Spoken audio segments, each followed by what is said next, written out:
गिरीश अध्यात्मिक ड्रीम में मैं आप सभी को आज बहुत गूढ़ रहस्य बताने वाला हूँ और सुनाने वाला हूँ विश्वामित्र जी की महिमा।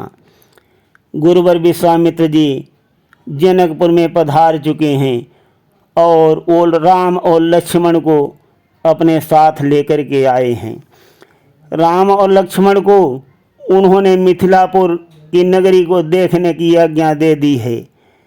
उनकी आज्ञा के अनुसार राम और लक्ष्मण मिथिलापुर की नगरी को देख करके वापस गुरुवर विश्वामित्र जी के पास आ गए हैं और उनके पैर चाप रहे हैं। गुरुवर विश्वामित्र जी मिथिलापुर का इतिहास उन लोगों को समझा रहे हैं और मिथिलापुर के अंदर श्री राम और लक्ष्मण के नाम का डंका बजने लगा है। ये भनक रावण के कान में पड़ती है, जो असुरों का महाराजा है। रावण चिंतित होने लगता है, क्योंकि रावण जानता है कि अब भोलेनाथ के धनुष के टूटने की घड़ी नज़दीक आ गई है और जैसे ही भोलेनाथ जी का धनुष टूटेगा असुरों का विनाश होना शुरू हो जाएगा। अब साथियों, यहाँ पर ये मत सोचना कि भोलेनाथ के धनुष की वजह से ही असुर बलशाली हो रहे थे, किंतु ये वजह अवश्य है। भोलेनाथ जी बहुत दयालु हैं। वो किसी का गुण दोष नहीं देखते, जिस पर प्रसन्न हो जाते हैं मनचाहा वरदान दे देते हैं। ये कारण अवश्य है। इसी कारण असुरों को बल मिल रहा है भोलेनाथ जी के धनुष से। और माता सीता शक्ति स्वरूपा हैं। जब से वो जनकपुर में प्रगटी, उनको आभास हो गया कि जब तक भोलेनाथ जी का धनुष नहीं टूटेगा असुरों का विनाश कोई नहीं कर सकता। इसी कारण उन्होंने एक दिन खेल खेल ही में उस धनुष को उठा करके एक कोने में रख दिया और मन ही मन प्रण ठान लिया था कि जो भी इस धनुष को तोड़ेगा उसी के साथ मैं अपना विवाह करूंगी। जब यही बात महाराज जनक जी को मालूम हुई, तब महाराज जनक जी ने यह प्रण किया था कि जो भी धनुष को तोड़ेगा उसी के साथ मैं अपनी पुत्री का विवाह करूंगा। साथियों, यही कारण है उन्होंने महाराज दशरथ जी को निमंत्रण नहीं भेजा था धनुष यज्ञ का। महाराज जनक जी जानते थे कि महाराज दशरथ चक्रवर्ती सम्राट हैं और बहुत दयालु हैं, नीतिवान हैं। वो कभी भी भोलेनाथ जी के धनुष को तोड़ने की अपने बच्चों को आज्ञा नहीं देंगे। और रावण, बाणासुर, बड़े बड़े महाअसुर को तो भगवान भोलेनाथ के चेले हैं, अपना गुरु मानते हैं, पूजा करते हैं भोलेनाथ जी की। वो कैसे साहस करेंगे सिर्फ धनुष को तोड़ने का, और उनको तो बल भी मिल रहा है। तो इसीलिए महाराज जनक जी ने महाराज दशरथ जी को निमंत्रण नहीं भेजा था धनुष यज्ञ का। और किसी में सामर्थ्य भी नहीं थी कि जो भोलेनाथ जी के धनुष को तोड़ने की आज्ञा दे दे। ये उस समय के महामुनि केवल विश्वामित्र जी में दम था, हिम्मत थी कि उन्होंने श्री राम जी को आज्ञा दी थी कि उठो राम भंजो भव चापा। यहाँ भगवान प्रभु श्री राम जी भी जब धनुष तोड़ने जाएंगे तब विचार करेंगे, अरे मैं भोलेनाथ जी का धनुष तोड़ रहा हूँ तो इसमें तो बहुत पाप होगा। फिर सोचेंगे कि अगर मैं धनुष को नहीं तोड़ूंगा तो गुरुदेव की आज्ञा भंग होगी और महाराज दशरथ जनक जी का प्रण भी पूरा नहीं होगा और सीता का विवाह भी नहीं होगा। बहुत सी हानियां होंगी अगर मैं सिर्फ धनुष को नहीं तोड़ूंगा। गुरु ही प्रणाम मनई मन कीन्हा, अति लाघव उठाई धनुलीन्हा।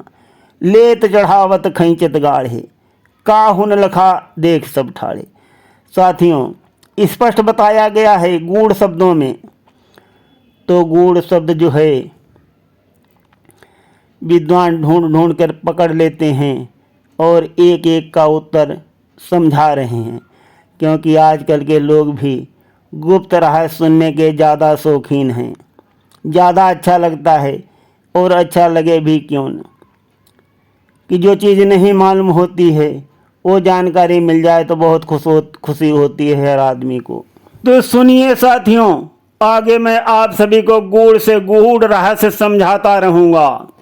और गुरुवर के पैर चापने के बाद उनकी आज्ञा से दोनों राजकुमार रात्रि में शयन करते हैं और प्रातःकाल मुनिनाथ से पहले दोनों राजकुमार जग जाते हैं। नित्य क्रिया के पश्चात गुरुदेव के सामने आते हैं और सिर झुकाते हैं कि क्या आज्ञा है गुरुदेव जी। तो विश्वामित्र जी क्या कहते हैं? प्रातः काल मंगल समय गुरु आज्ञा अनुसारी पुष्पों को लेने चले दोनों राजकुमार। जब गुरुदेव की आज्ञा से दोनों राजकुमार पुष्प लेने चल दिए उनकी पूजा के लिए, तो यहाँ पर ये समझ लेना चाहिए कि यहाँ भी गूढ़ रहस्य है। गुरुवर विश्वामित्र जी की इच्छा थी कि राम और लक्ष्मण दोनों महाराज जनक जी के बगीचे में जाएं, जो महाराज जनक जी का खास बगीचा है, जो केवल सीता जी के भ्रमण के लिए था। और मुनिवर ने भी इधर राम और लक्ष्मण को पुष्प लेने के बहाने उसी बगीचे में भेज दिया। उसी बगीचे में जा रहे हैं दोनों राजकुमार और पहुंच जाते हैं। माली गनों से पूछ करके हाथ में जो दोना हैं पत्तों के, उनमें चुन चुन करके फूल रखने लगते हैं। देखिए कैसा होता है होनी का खेल निराला। जहाँ माता सीता गौरी पूजने के लिए आएंगी, वहीं राम और लक्ष्मण पहले ही पहुँच गए हैं गुरुदेव के फूल लेने के लिए, पूजा के लिए। विधि का विधान कभी टलता नहीं है और विश्वामित्र जी सबको जानते हैं। जिस बगीचे में श्री राम और लक्ष्मण स्वयं हों और माता सीता भी गौरी पूजने के लिए आने वाली हों, उस बगीचे का कितना सुंदर मनोहर दृश्य होगा, कितना मनोहर दृश्य होगा। चलता था शीतल मंद पवन, फूली हर डाली डाली थी, मुनियों का मन भी मोहित हो, ऐसी सुगंध मतवाली थी। साथियों, इतना मनोहर दृश्य हो गया जो मुनियों का भी मन मोहित हो जाए। शीतल हवा चल रही है मंद मंद, और हर डाली खिली हुई है, सब डाली एक एक से मिली हुई है। अब हम अलग अलग कहाँ तक सबकी शोभा बताएंगे, एक ही दोहे में सबकी शोभा का मैं वर्णन करता हूँ। पौधे थे अजब क्यारियों में, सब उठे हुए सब खिले हुए, गुच्छे थे अजब डालियों में, सब उठे हुए सब मिले हुए। इधर फूल चुनने लगे मिथिला के मेहमान, उधर बात जो रह गई सुनिए धर कर ध्यान। इस प्रकार से वहाँ अत्यंत मनमोहक दृश्य है, जो पौधों का दृश्य भी मैंने बताया। और अब आगे सुनिए। दारुण अकाल से एक समय, जब देश प्रपीड़ित होता था, तो मिथिलापति ने निज हाथों हल से धरती को जोता था। एक बार जनकपुर में अकाल पड़ा था, ये बातें सभी जानते हैं।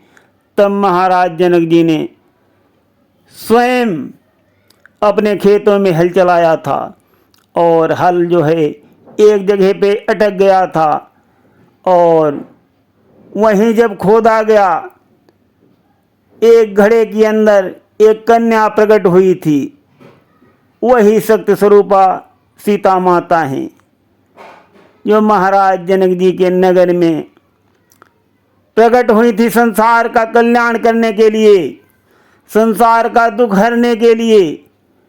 और उन्हीं माता सीता का स्वयंवर हो रहा है, जिसमें शिव जी का धनुष तोड़ा जाएगा, जो महाराज जनक जी ने प्रण किया है। और उसी धनुष को तोड़ने के लिए महान ओजस्वी, महान तेजस्वी महर्षि विश्वामित्र जी आज्ञा देंगे, और किसी में हिम्मत नहीं थी जो आज्ञा देता और श्री भोलेनाथ जी के धनुष को तोड़वा देता। ये महामुनि विश्वामित्र जी में हिम्मत थी।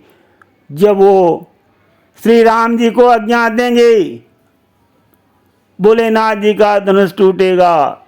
वो संसार के हित में है, भोलेनाथ जी भी संसार के हित में है, सबका कल्याण करते हैं, उनकी भी मर्जी है।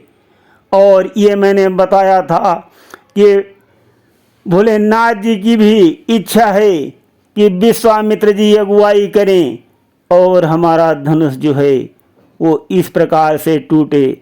सुनते रहिए साथियों, गिरीश आध्यात्मिक ड्रीम में अत्यंत रोचक कल्याणकारी भगवान प्रभु श्री राम की कथा।